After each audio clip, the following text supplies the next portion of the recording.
Achieving fluency in English, a course for beginners.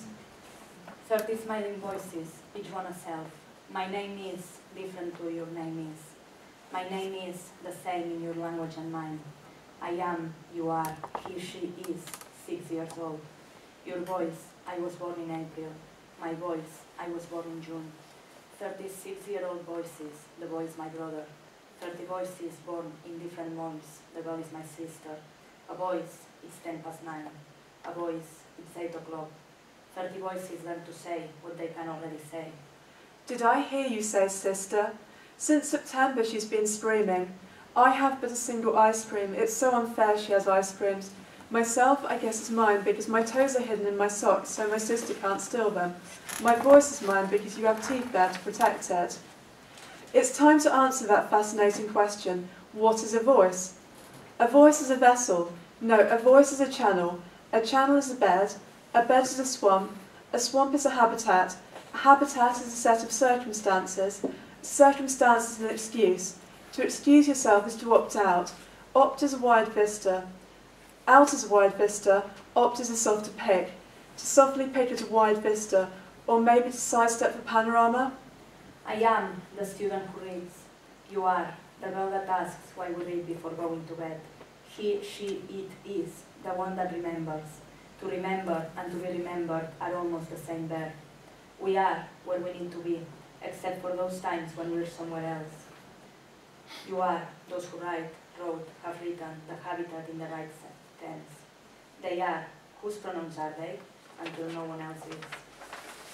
Well, I actually read wild things. I read in a boat.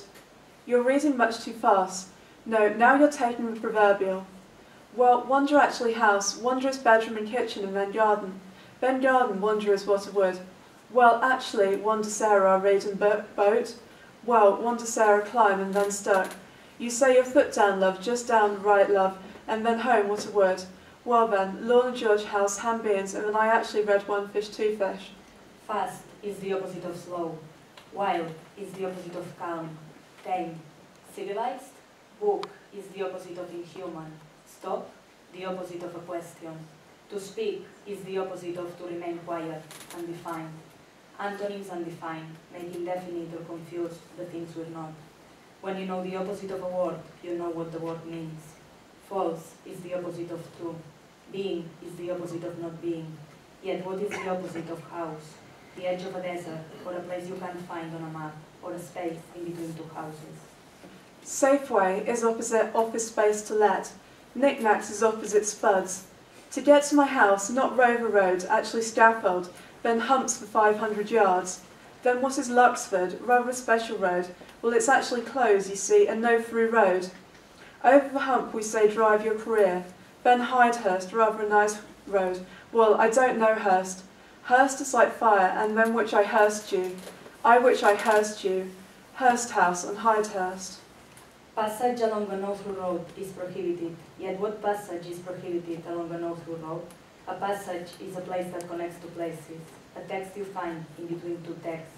A word you write in between two words. All passengers, please read carefully the passage that connects the meaning and its translation. The passage that connects the language you use and the language you are is something figurative.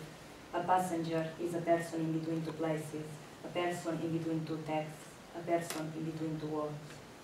Which word belongs in between your blank in your throat? Worried heart altogether. Which word belongs in between on the blank of my tongue? Tie, nerve, tip. Which word belongs in between I've got blank to say? Everything, nothing, language. Which word belongs in between learning blank language? Another, more, his. Which word belongs in between a blank in language? School, home, unrest. Which word belongs in between she blanked for language her own? Screamed, recited, made. To belong means to be from, to remain, to feel confident. Do we belong in a place or do we belong in a language? To belong in a place means to be from its syllables. To belong in a language means to remain in its sound, to feel confident in its blank.